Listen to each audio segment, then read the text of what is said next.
आज की कहानी एक ऐसी जगह से शुरू होती है जहां हवा भी इंसान का इम्तिहान लेती है। दो सहेलियां, एक पुरानी याद और एक ऐसा टावर जो आसमान को छू रहा है। जो सफर शुरुआत में सिर्फ एक एडवेंचर लगता है, धीरे धीरे वो जिंदगी और मौत की जंग बन जाता है। मैं हूं मिस ब्लिंग और आपका स्वागत है हमारे प्यारे से चैनल पर। तो चलिए शुरू करते हैं ये कहानी एक ऐसे टावर की जहां हर कदम पर मौत इंतजार कर रही है। बेकी और डैन एक बहुत ऊंची चट्टान पर चढ़ रहे होते हैं। सब कुछ ठीक चल रहा होता है, लेकिन जैसे ही डैन खुद को एंकर करने वाला होता है, अचानक एक पक्षी पत्थर के अंदर से उड़ता है और वो डर जाता है। उसका हाथ फिसल जाता है और बाकी लोग शौक में देखते रह जाते हैं जब वो नीचे गिरता है। लेकिन लास्ट सेकंड पर उसकी सेफ्टी रस्सी उसे बचा लेती है। वो जिंदा तो बच जाता है, पर एंकर धीरे धीरे ढीला पड़ रहा होता है और ज्यादा देर तक नहीं टिकने वाला। वो अपनी पत्नी से कहता है कि उसे अनक्लिप कर दे ताकि उसके पास आगे झूलने के लिए ज्यादा रस्सी हो, और वो जल्दी जल्दी उसकी बात मान लेती है। उसे लगता है शायद इससे उसकी जान बच जाएगी, लेकिन अब बहुत देर हो चुकी होती है। एंकर चट्टान से अलग हो जाता है और उसका पति सीधा नीचे गिरकर मर जाता है। ये सब देखना बहुत ही डरावना होता है। एक साल बाद भी वो अपने पति की मौत के दर्द से बाहर नहीं आ पाती और अपना दुख भुलाने के लिए शराब पीने लगती है। तभी अचानक उसका फोन बजता है। ये उसकी बेस्ट फ्रेंड हंटर होती है और वो दरवाजा खोलने जाती है, उसे अंदर आने देती है। दोनों बैठकर बातें करती हैं और हंटर बताती है कि बेकी के पापा ने उसे कहा था कि उसे किसी की जरूरत है, इसीलिए वो यहाँ आई है ताकि वो अपनी जिंदगी में आगे बढ़ सके। फिर वो एक रेडियो टावर की तस्वीर दिखाकर उसे वहां चढ़ने के लिए इनवाइट देती है, लेकिन बेकी मना कर देती है क्योंकि उसके पति की मौत का डर अभी भी उसके दिमाग में ताजा होता है और वो फिर से चढ़ाई के बारे में सोच भी नहीं सकती। लेकिन अगले दिन उसका मन बदल जाता है और वो अपनी दोस्त को कहती है कि अब वो तैयार है इस चैलेंज के लिए। शायद ऐसा एडवेंचर उसे जिंदगी में आगे बढ़ने में मदद करे। लेकिन दोनों को बिल्कुल अंदाजा नहीं होता कि ये फैसला उन्हें कितनी बड़ी मुश्किल में डाल देगा।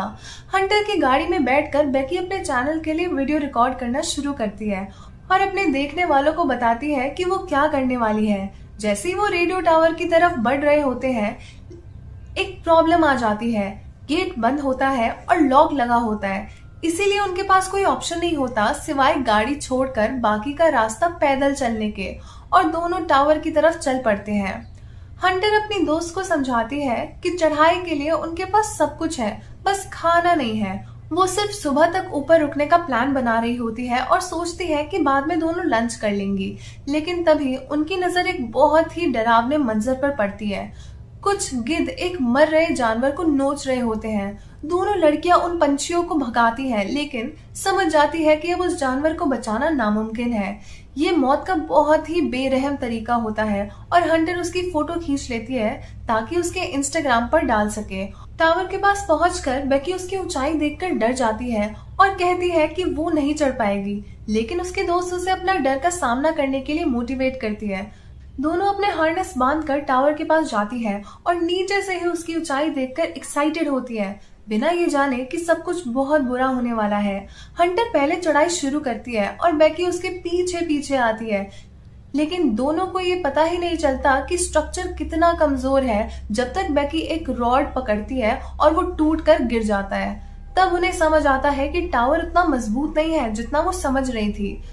फिर भी दोनों रुकने वाली नहीं होती और चढ़ाई जारी रखती हैं। जैसे ही बेकी नीचे जमीन की तरफ देखती है, वो बुरी तरह डर जाती है क्योंकि नीचे गिरने का मतलब सीधा मौत। वो खुद को संभाल कर आगे बढ़ने की कोशिश करती है, लेकिन उसका कॉन्फिडेंस टूटने लगता है। घबरा कर वो अपनी दोस्त से कहती है कि नीचे चलते हैं, लेकिन हंटर मना कर देती है और कहती है सब ठीक होगा। वो सैटेलाइट डिश के पास से निकलकर आगे बढ़ जाती है और बेकी डर के साथ उसके पीछे चलती है। बेकी को इतना डरा हुआ देखकर हंटर मजाक में लैडर हिलाने लगती है और आगे बढ़ती रहती है, लेकिन उसे पता ही नहीं चलता कि उसने एक बोल्ट गिरा दिया और यही उसकी सबसे बड़ी गलती साबित होने वाली है। अपना हाथ बढ़ाते हुए वो उसे ऊपर खींच लेती है और दोनों साथ खड़े होकर उस नजारे को देखते हैं। अपनी जीत को ड्रोन से फोटो लेकर सेलिब्रेट करते हैं। थोड़ी देर खुश होने के बाद हंटर अपनी दोस्त से कहती है कि अब वक्त आ गया है कि वो अपनी जिंदगी में आगे बढ़े, और बेकी भी इस बात से सहमत होती है। वो अपने पति की राख वाला डब्बा खोलती है और उसे हवा में उड़ा देती है। ये पल बहुत ही इमोशनल होता है और दोनों दोबारा अपने हार्नेस पहन लेती है ताकि नीचे उतरने की तैयारी कर सके। बेकी पहले नीचे उतरना शुरू करती है, लेकिन तभी सब कुछ गलत हो जाता है। लैडर धीरे धीरे टावर से अलग होने लगती है और जंग लगा हुआ लोहा पीछे की तरफ मुड़ जाता है, जिससे बेकी हवा में झटके से लटक जाती है। हंटर रस्सी के झटके से नीचे की तरफ खींची जाती है, लेकिन वो खुद को संभाल लेती है और अपनी दोस्त की जान बचा लेती है जब लैडर नीचे जमीन पर गिर जाती है। अब उनके पास नीचे उतरने का कोई रास्ता नहीं बचता और एक छोटी सी गलती भी उन्हें सीधा मौत के मुंह में गिरा सकती है। तुरंत सोचकर हंटर रस्सी को एंटीना के चारों तरफ लपेट देती है ताकि उससे स्ट्रॉन्ग पकड़ मिल सके और पूरी ताकत लगाकर अपनी दोस्त को ऊपर खींचती है जब तक बेकी दोबारा लैडर को पकड़ नहीं लेती। थक कर बेकी वापस प्लेटफॉर्म पर आ जाती है और जिंदा बचने पर सुकून महसूस करती है। लेकिन जैसे ही दोनों नीचे देखते हैं, उन्हें समझ आता है कि लैडर अब गायब हो चुकी है। अब नीचे उतरना नामुमकिन हो गया है। जब बेकी मदद के लिए फोन निकालती है तो उसे पता चलता है कि यहाँ सिग्नल ही नहीं आ रहा क्योंकि वो बहुत ऊंचाई पर है। तभी उसकी नजर एक छोटे से डब्बे पर पड़ती है जो शायद उनकी जान बचा सकता था। उसके अंदर एक बाइनोक्यूलर और एक फ्लेयर गन होती है। अब वो कम से कम किसी को ढूंढ सकती है और सिग्नल दे सकती है ताकि कोई उन्हें बचा सके। लेकिन एक और प्रॉब्लम सामने आ जाती है। उनका बैग जिसमें सारा सामान होता है वो नीचे सैटेलाइट डिश में अटका हुआ होता है और उसे लेने जाना बहुत ही खतरनाक है। बेकी घबरा जाती है और कहती है कि वो प्यास से मर जाएगी, लेकिन हंटर उसे समझाती है कि लैडर गिरने की आवाज इतनी तेज थी कि शायद किसी ने जरूर सुनी होगी। इस बात से बेकी थोड़ी शांत हो जाती है, लेकिन तभी हंटर को उसकी दोस्त के पैर पर एक गहरा जख्म दिखता है। वो तुरंत अपनी शर्ट उतारकर उसे पट्टी की तरह बांध देती है और खून बहना रोकने की कोशिश करती है। दोनों थोड़ी देर के लिए रुककर सांस लेती है और खुद को शांत करती है, ये सोचकर कि बस कुछ ही देर में कोई उन्हें बचाने आ जाएगा। यही एक उम्मीद होती है जो उन्हें हिम्मत दे रही होती है।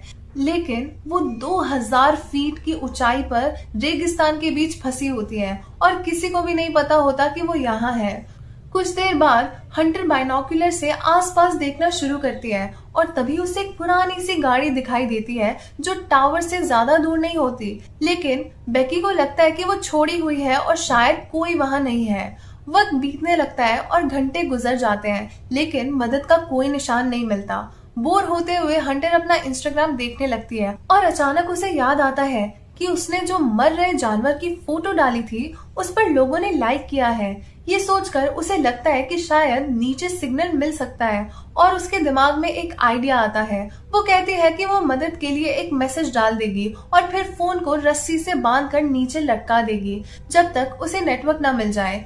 इस तरह उसके फॉलोअर्स मैसेज देखकर पुलिस को बुला सकते हैं। कोई और आइडिया ना होने पर दोनों फोन को रस्सी से बांधकर नीचे छोड़ देती हैं, लेकिन कोई सिग्नल नहीं मिलता।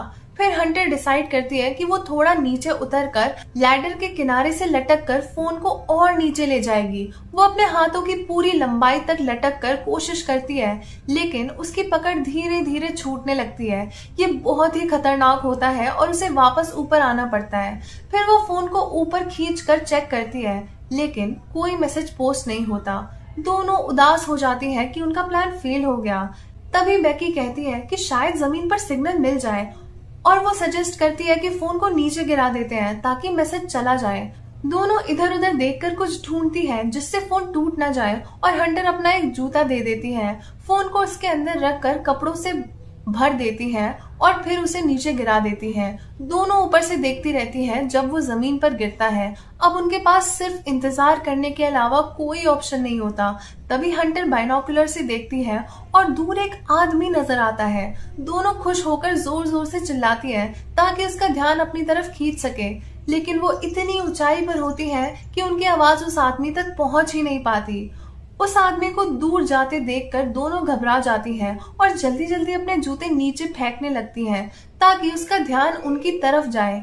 किस्मत से वो आदमी अपने कुत्ते को देखने के लिए रुकता है और उसे लड़कियों का एक जूता मिल जाता है, लेकिन ऊपर देखने के बजाय वो उसे इग्नोर कर देता है और वापस चल देता है। बेकी समझ जाती है कि शायद ये उनका आखिरी मौका था बचने का और वो फ्लेयर गन निकाल लेती है, लेकिन हंटर उसे रोक देती है क्योंकि वो आदमी जा चुका होता है और फ्लेयर देख नहीं पाएगा। तभी अचानक हंटर को वहीं पास एक और आदमी दिखता है। दोनों डिसाइड करती हैं कि रात होने का वेट करेंगी और तब सिग्नल देने की कोशिश करेंगी। लेकिन हंटर बेकी को वार्न करती है कि उनके पास सिर्फ एक ही मौका है और उन्हें सही वक्त पर ही उसे यूज करना होगा। रात को बेकी अपना पुराना शादी का वीडियो देखकर वक्त काट रही होती है। तभी उसे कुछ अजीब लगता है कि उसकी दोस्त उस दिन कुछ अलग बिहेव कर रही थी। वो समझ नहीं पाती कि ये क्या है, लेकिन तभी हंटर उसे बताती है कि वो आदमी अब जाने वाला है। बेकी जल्दी से फ्लेयर गन निकालती है और हवा में चला देती है।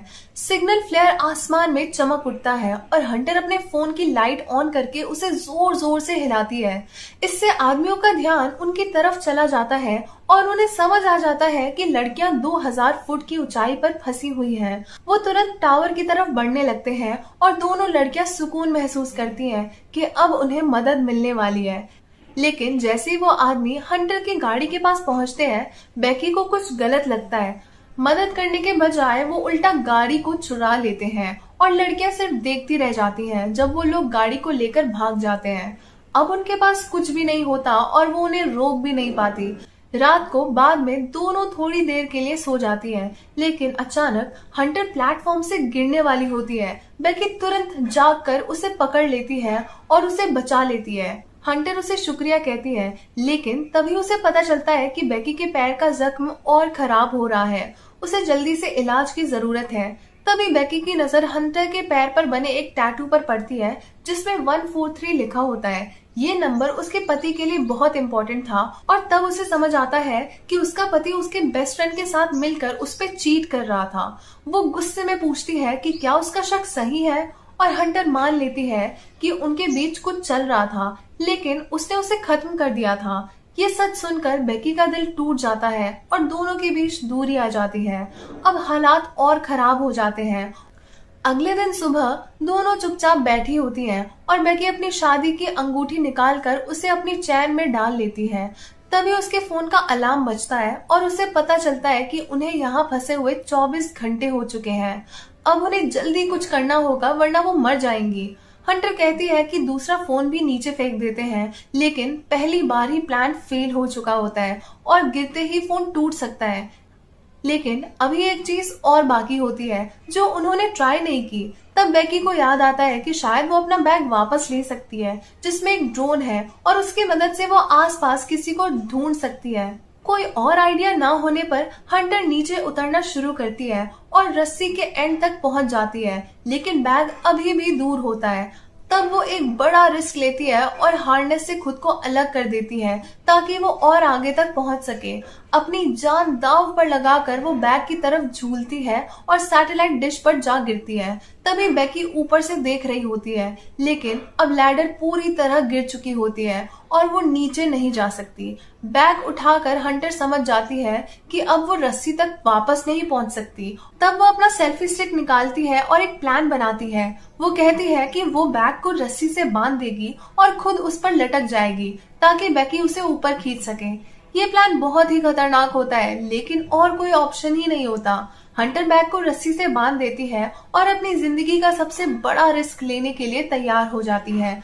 वो हिम्मत जोड़कर आगे बढ़ती है और पूरी ताकत से बैग को पकड़ लेती है। ऊपर से बेकी रस्सी खींचने लगती है और हंटर ऊपर चढ़ने की कोशिश करती है। दोनों मिलकर कोशिश करते हैं और हंटर पास के रॉड को पकड़ने की कोशिश करती है, लेकिन अचानक उसका पैर फिसल जाता है और उसकी पकड़ छूट जाती है।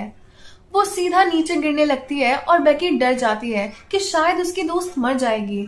जब वो नीचे झांक कर देखती है तो हैरान रह जाती है क्योंकि हंटर अभी भी बैग पकड़कर लटक रही होती है, लेकिन गिरने की वजह से उसके हाथ इतना ज्यादा जख्मी हो गए होते हैं कि वो ऊपर नहीं चढ़ पा रही होती। अपनी दोस्त को बचाने के लिए बेकी पूरी ताकत से रस्सी खींचती है और आखिर में उसे वापस प्लेटफॉर्म पर ले आती है। बचने के बाद हंटर तुरंत पानी की बोतल से एक घूंट लेती है क्योंकि एक दिन से ज्यादा हो गया होता है, लेकिन वो तुरंत कहती है कि अंधेरा होने से पहले उन्हें ड्रोन उड़ाकर मदद मांगनी होगी। बेकी एक कागज निकालती है और आईलाइनर से मैसेज लिखती है जिसमें लिखा होता है कि वो कहाँ फंसी हुई है। फिर उसे ड्रोन के साथ बांध देती है। हंटर एक रोड की तरफ इशारा करती है जो पास के मोटेल तक जाती है और ड्रोन उड़ा दिया जाता है। दोनों उसे उड़ते हुए देखती रहती हैं, लेकिन तभी प्रॉब्लम आ जाती है। उसकी बैटरी खत्म होने लगती है और अगर उसे जल्दी वापस नहीं बुलाया तो वो गिर जाएगा। घबरा कर बेकी ड्रोन को वापस ले आती है। वो उसे लास्ट मोमेंट पर पकड़ लेती है जब उसकी बैटरी खत्म होने वाली होती है। ये बहुत ही क्लोज था, लेकिन उनके पास एक्स्ट्रा बैटरी नहीं होती। रात को बेकी उठती है और उसे लगता है कि उसकी दोस्त गायब हो गई है। वो घबरा कर इधर उधर देखती है, तभी एक गिद्ध उस पर हमला करता है और उसे अपनी दोस्त की लाश दिखती है। ये सब बहुत डरावना होता है, लेकिन अचानक वो समझ जाती है कि ये सपना था और हंटर उसके पास ही होती है। उसे सुकून मिलता है कि वो जिंदा है। तभी बेकी देखती है कि उन पर एक लाल लाइट ब्लिंक कर रही है और उसे आइडिया आता है कि वो ऊपर वाली लाइट से ड्रोन चार्ज कर सकते हैं। अगले दिन बेकी बैग उठाती है और पोल पर चढ़ना शुरू करती है। उसे लगता है शायद ये उनकी जान बचा दे। पूरी ताकत लगाकर वो ऊपर तक पहुंच जाती है और कवर खोलकर बल्ब निकाल देती है। फिर ड्रोन के चार्जर का पिन सॉकेट में लगाने की कोशिश करती है, लेकिन वो काम नहीं करता क्योंकि पिन छोटे पड़ रहे होते हैं। तब हंटर कहती है कि कोई मेटल की चीज लगानी पड़ेगी ताकि करंट पास हो सके। बेकी तुरंत अपनी शादी की अंगूठी निकालकर अंदर लगा देती है और फिर से चार्जर लगाती है। अचानक ड्रोन चार्ज होना शुरू हो जाता है, लेकिन उसे पूरा चार्ज होने में टाइम लगने वाला होता है और बेकी के पास कोई ऑप्शन नहीं होता सिवाय ऊपर रुकने के। कुछ घंटों बाद वो इतनी थक जाती है कि पोल पर खुद को संभालना मुश्किल हो जाता है। तभी एक गिद्ध अचानक उस पर हमला कर देता है। उस जानवर को उसके जख्म से आ रही स्मेल से पता चल जाता है कि ये आसान शिकार है। घबराहट और थकान में बेकी के बैग हाथ से छूट जाता है और सीधा नीचे गिर जाता है। लेकिन अजीब बात ये होती है कि हंटर उसे पकड़ने की कोशिश भी नहीं करती। थोड़ी देर बाद जब ड्रोन चार्ज हो जाता है तो बेकी नीचे उतरती है और उसे लगता है कि उनका प्लान काम कर गया, लेकिन उसे समझ नहीं आता कि हंटर ने बैग क्यों नहीं पकड़ा और वो पूछने ही वाली होती है कि अचानक उसे उल्टी आ जाती है। बेकी की हालत बहुत खराब हो चुकी होती है और वो कहती है कि उन्हें ड्रोन को तब भेजना होगा जब पास के मोटेल से लोग बाहर निकल रहे होंगे ताकि किसी की नजर पड़ सके। कुछ देर बाद बेकी बाइनोक्यूलर से मोटेल ढूंढ लेती है और ड्रोन को उड़ा देती है ताकि मैसेज वहां तक पहुंच जाए। वो उसे सीधा बिल्डिंग की तरफ ले जाती है और लगता है कि अब सब ठीक हो जाएगा, लेकिन अचानक एक ट्रक ड्रोन को टक्कर मार देता है और वो टुकड़े टुकड़े हो जाता है। ये देखकर बेकी शॉक हो जाती है और देखती है कि ड्राइवर गाड़ी से बाहर आता है, लेकिन मदद करने के बजाय वापस गाड़ी में बैठकर चला जाता है। उनकी आखिरी उम्मीद भी टूट जाती है और दोनों समझ जाती है कि अब वो यही मरने वाली है। कुछ देर बाद दोनों इतनी थक जाती है कि हार मान लेती है। 2 दिन से ज्यादा हो चुका होता है और उन्होंने कुछ नहीं खाया होता। बेकी कहती है कि शायद वो फोन को जूते में डालकर दोबारा नीचे गिराकर मैसेज भेजने की कोशिश करे, लेकिन तब हंटर एक सच बताती है जो सब कुछ बदल देता है। वो कहती है कि वो उसकी मदद नहीं कर सकती क्योंकि वो पहले ही मर चुकी है। ये सुनकर बेकी को याद आता है कि जब वो उसे ऊपर खींच रही थी तब हंटर गिरकर सैटेलाइट पर जा लगी थी और वही उसकी मौत हो गई थी।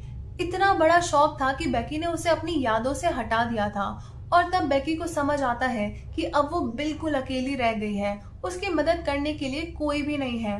अगले दिन सुबह एक गिद्ध टावर पर आता है और उसके जख्म को नोचने लगता है, लेकिन उसे पता नहीं होता कि ये उसकी सबसे बड़ी गलती है। बेकी अभी भी जिंदा होती है और तुरंत उस पक्षी को पकड़ लेती है और उसे मार देती है। अब वो जीने के लिए कुछ भी करने को तैयार होती है और उस पक्षी को कच्चा ही खा लेती है। इसी बीच उसके दिमाग में एक नया प्लान आता है और अपनी बची हुई ताकत से वो नीचे उतरना शुरू करती है। वो रस्सी के सहारे नीचे जाती है, लेकिन रस्सी छोटी पड़ जाती है तो वो खुद को खोलकर सीधा नीचे सैटेलाइट पर गिर जाती है। तुरंत वो अपने पापा को मैसेज भेजती है और अपनी लोकेशन बताती है। फिर फोन को अपनी दोस्त के जूते में रख देती है। उस जूते को उसकी दोस्त की बॉडी के साथ बांध देती है और उसे किनारे से नीचे धक्का दे देती है। वो सीधा नीचे गिरती है। यही एक तरीका होता है जिससे कोई उसका मैसेज देख सके और मदद भेज सके। अगर ये प्लान फेल हो जाता तो बेकी का बचना नामुमकिन था। रात को उसके पापा पागलों की तरह सड़क पर उसे ढूंढते हुए टावर की तरफ दौड़ते हैं। उन्हें उसका मैसेज मिल चुका होता है, लेकिन जब वो वहां पहुंचते हैं तो देखते हैं कि इमरजेंसी वाले लोग पहले से ही एक लाश को उठा रहे होते हैं। ये देखकर उनका दिल टूट जाता है और वो रो पड़ते हैं क्योंकि उन्हें लगता है कि वो देर से आए। लेकिन तभी उन्हें आवाज आती है और वो देखते हैं कि उनकी बेटी अभी भी जिंदा है। दोनों एक दूसरे को देखकर इतने खुश हो जाते हैं और ये पल बहुत ही इमोशनल और सुकून देने वाला होता है। और ये थी आज की कहानी, एक ऐसी कहानी जो दोस्ती, डर और जिंदा रहने की जंग को एक साथ दिखाती है। आखिर में इंसान के पास सिर्फ एक ही चीज बचती है, उम्मीद, और कभी कभी वही उम्मीद उसकी जिंदगी बचाती है। अगर आपको ये कहानी पसंद आई हो तो वीडियो को लाइक जरूर करना, चैनल को सब्सक्राइब कर लेना और बेल आइकन दबा देना ताकि ऐसी और भी डरावनी कहानियां आप तक पहुंचती रहे। मिलते हैं अगली वीडियो में एक और नई और खौफनाक कहानी के साथ। तब तक के लिए ध्यान रखना। Bye bye.